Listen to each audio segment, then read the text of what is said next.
ओम स्थितप्रज्ञाय नमः. ओम स्थितप्रज्ञाय नमः. Let us see what Param Pujya Gurudev himself says about Sthitaprajna.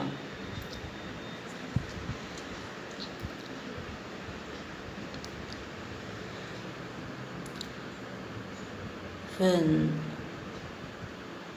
a man completely casts off all the desires of the mind and is satisfied in the self by the self, then he is said to be one of steady wisdom.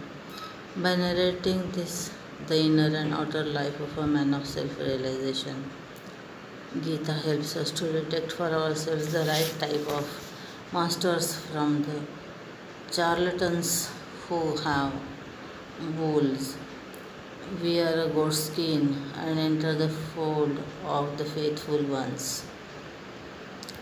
Apart from this, these passages have a direct appeal to all sincere sadhakas, inasmuch as this section gives to them an easy thumb rule as to what types of values and mental attitudes they should develop during their practice in order to realize the ever-effulgent divinity within them, that is, the pure consciousness, pure awareness. The opening stanza of this section is a brilliant summary of all that we should know about the mental condition of a perfect one.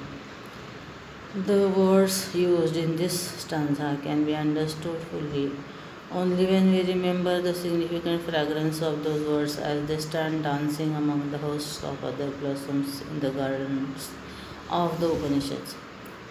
He is considered to be a man of wisdom who has completely cast away all desires from his mind by reading this stanza in conjunction with what Krishna has so far said. We can truly come to enjoy the Upanishadic fragrance in which inspired words of Vyasa. An intellect that is contaminated by ignorance becomes the breeding ground for desires, and he who has relieved himself of this ignorance through right knowledge gained in perception naturally becomes desireless. By explaining here the absence of the effect, the Lord is negating the existence of the cause.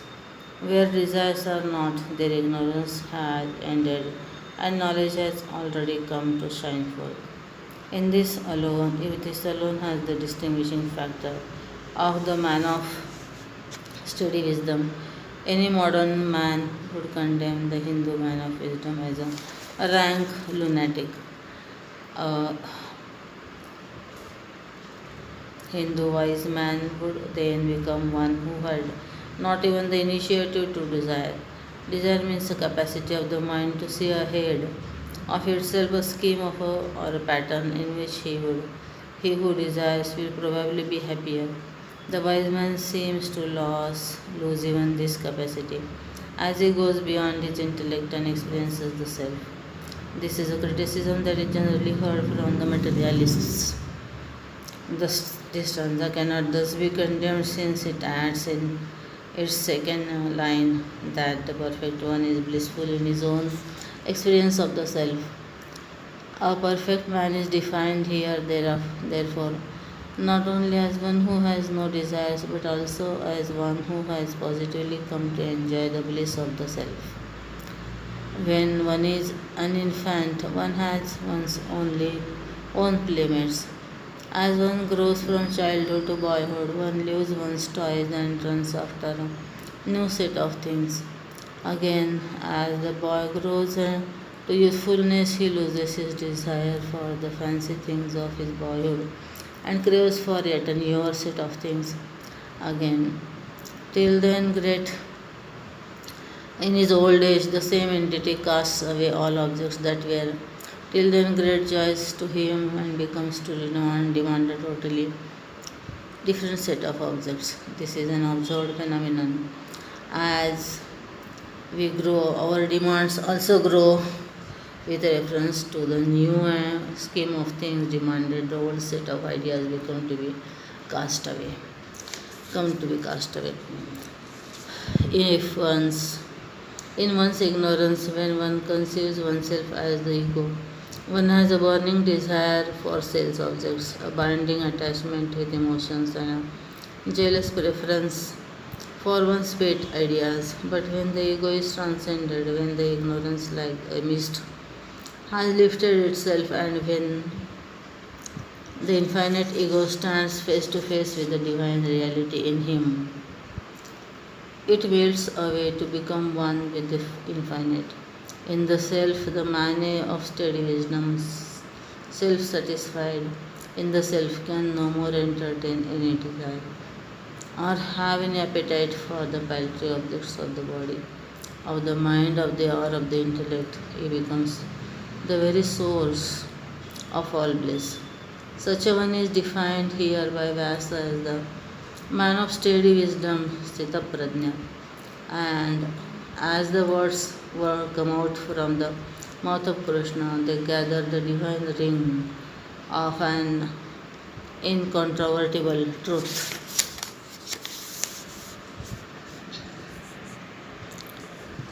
He whose mind is not shaken up by adversity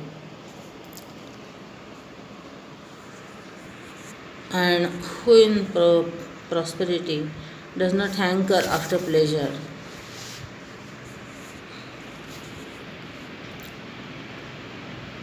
who is free from attachment, fear, and anger, is called a sage of steady wisdom.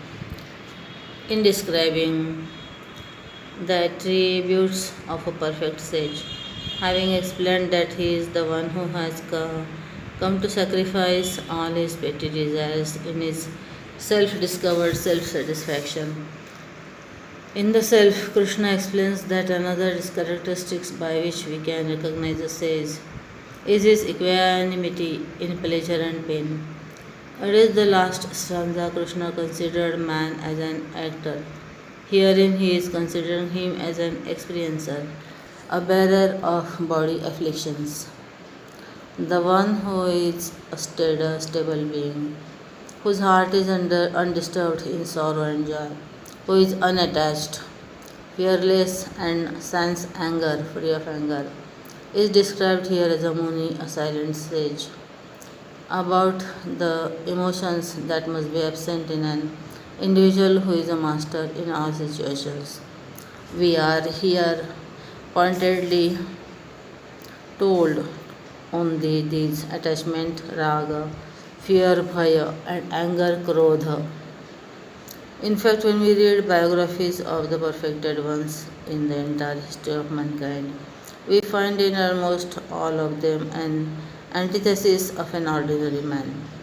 The 100 emotions common to ordinary man are not at all seen in a perfect one, and therefore we feel surprised when the absence of only these three qualities is asserted to so emphatically here. Naturally, a careful student gets suspicious.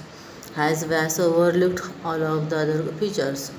Can this be a complete statement? But on a closer study, we shall discover that he has not committed the crime of inappropriate emphasis upon the non essentials, as critics have been tempted to point out. In the previous stanza, we were told that he is perfect who has forsaken all cravings that bubble up in his mind. And this stanza asserts the mental stability of such a one. In the world outside, through our interaction with the sense objects, we can very easily realize that our attachments with things create in us the pains of the perplexing fear phobia. When an individual develops a desire that is strong enough to make a deep attachment, instinctively he starts entertaining a sense of fear for the non meaning of the object that is so deeply desired. And if it has been secured, then again he fears for the security of the same acquired object. Similarly, when an object has charmed one to a point of deep attachment, and when fear itself has started coming up in waves to disturb the individual, then such an individual's attitude towards those that come between him and the object of his attachment is called anger. Anger is thus nothing but a feeling that arises within us because of our attachment to an object, towards an obstacle between ourselves and the object of our attachment. The anger thus arising in a bosom is directly proportional to the amount of fear one entertains on the score of the obstacle, holding one back from winning one's object of love. Anger, therefore, is only our raga for an object expressed at an obstacle that has come between us and the object of our desire. Shankar says that a man of steady wisdom is not distressed by calamities such as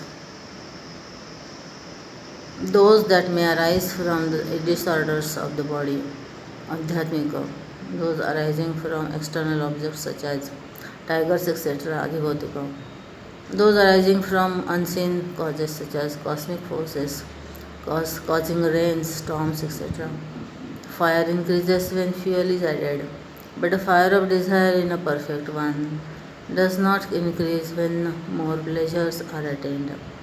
Such a person is called a man of steady wisdom, steady knowledge, a silent, serene sage.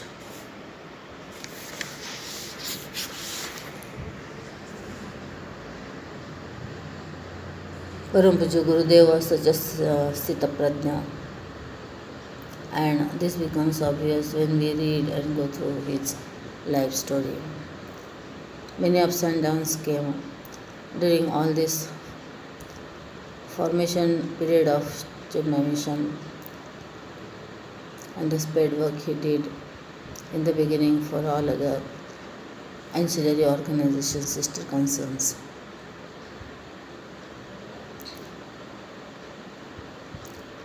And he remained firm like a foot rock or a lighthouse,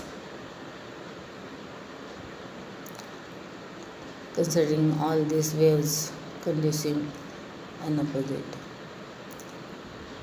As a mere dream, we salute to him. Om Sthita Prajnaya Namaha, Om Sthita Prajnaya Namaha, Om Shri Chinmaya Sadgurave Namaha, Om Shri Chinmaya Sadgurave Namaha. Hari Om.